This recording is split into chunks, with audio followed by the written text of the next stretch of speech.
This is the first in the series called SWABS, which is Secret Wizards Against Bullying Society. And it's a book by Diane Caney called TBT, The Bullied Twins. 4 friends, 1 cruel orphanage and a web of lies. When cousins Frank and Minnow meet twin orphans who are being bullied, mysterious dreams reveal clues that have been hidden from the waking world. Can the friends uncover the truth before the leaders of the orphanage silence them all? Unless someone like you cares a whole awful lot, nothing is going to get better. It's not. That's from Dr. Seuss, The Lorax. Prologue by Frank and Minnow. Our names are Frank Wiseman and Minnow Blackburn, and we helped Diane Caney write this book. Frank is 11 and Minnow is 10. We are best mates and also cousins, and for the past 3 years we've been making a computer game about time travel. The game is called the Time Again game. It includes dragons and witches, wizards and wild angels, and a time game that's a bit like a pinball machine. We are always inventing new levels for the game, so we have to dream up magical creatures of every sort. We love working on the Time Again game, or we call it TAG for short. We live on Van Diemen's Island, where there's plenty of surfing and swimming and loads of adventures to be had. Frank lives in an art museum built last century, and Minnow's home is in an old church from 2 centuries ago. We go to Lowood School, which has an orphanage next door, and we are not happy about the way the orphans are treated. We think our principal, Ilac, is a bully. So to deal with any bullying that happens, we've set up the Secret Wizards Against Bullying Society, or SWABS for short. This story is about when our society had to take action after twin orphans were being treated very badly by Ilac and her nasty husband, Filbert Thieve. One thing you need to know about us is that we don't like to see people being bullied. And if we do see someone being bullied, we stand up for them. Chapter 1, We Hates Bullies. On the day that this story begins, Frank was sitting with his black cat, Pablo, in the old art museum where he lives.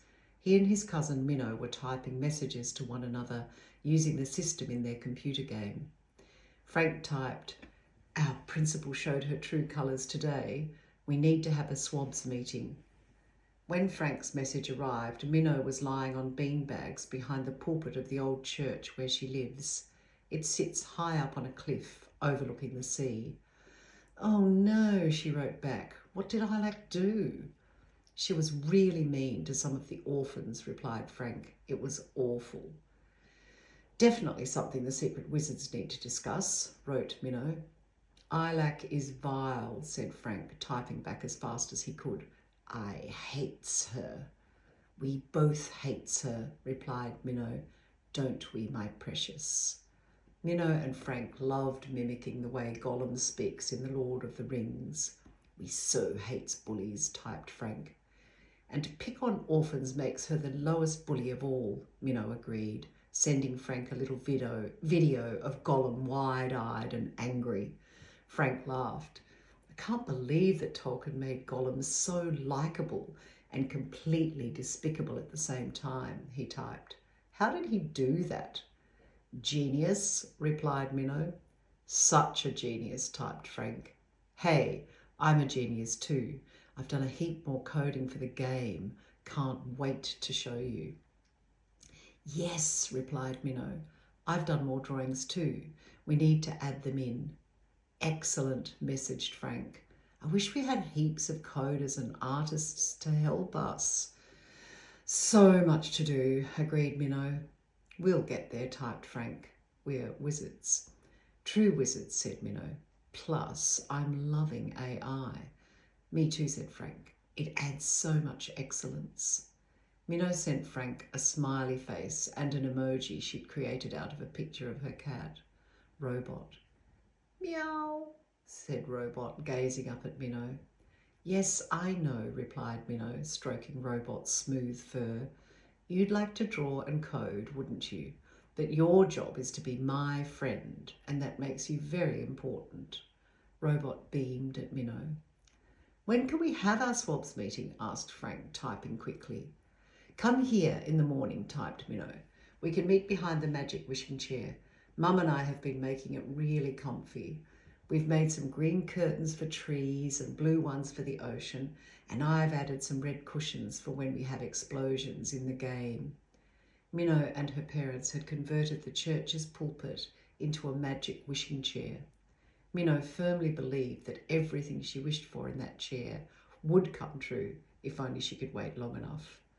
And behind the wishing chair was a lounging space that Minnow used when she was creating and playing the computer game she was building with Frank.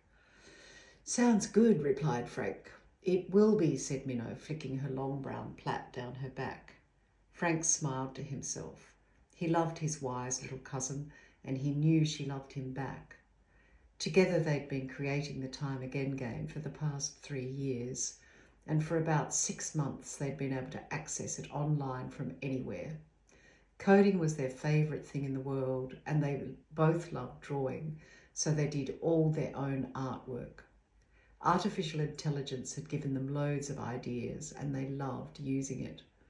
The computer game wasn't public, but they hoped to share it once it reached a certain level of quality. But at that point, they were the only ones who had the login codes and passwords. "Have a good sleep," said Frank, yawning as he typed. "You too," replied Minnow. "I'm hoping to have a dream if I'm lucky." Minnow often had wild and adventurous dreams, and the children used them to make stories within their computer game. Sometimes Minnow's dreams were flat out scary, but Frank didn't mind. The scarier the better, as far as he was concerned. "Okay," said Frank. "I'll come over first thing and meet you behind the wishing chair. Tell your dad to make something good for breakfast and deliver it to us." Minnow laughed. "He will obey," she typed with a big smile. After that, Minnow logged out and got ready for bed. As she climbed up the spiral staircase to her room, she ran her fingers along the smooth handrail. It created a whirring sound as if a wheel was spinning out of control. Minnow's bedroom was right at the top of the sandstone tower. When she pulled open the doors, the moon was shining in through the lead light, making a kaleidoscope of colour on her bed. Outside, she could hear ocean gulls, and far below the sea was heaving slowly, up and down, as if it were a sleeping monster, breathing. Lying on her bed, Minnow watched the patterns the moon was making with the stained glass. Slowly her eyelids became heavy, and she felt more and more drowsy. Her little cat Robot flopped down next to Minnow and busily arranged herself into a comfortable shape before falling asleep and purring loudly. Minnow felt a burst of excitement. She loved going to sleep. She didn't ever know what sort of dream might be waiting for her. It could be anything from a freakishly horrible nightmare right through to the happiest fantasy in some sort of paradise. She could never be sure.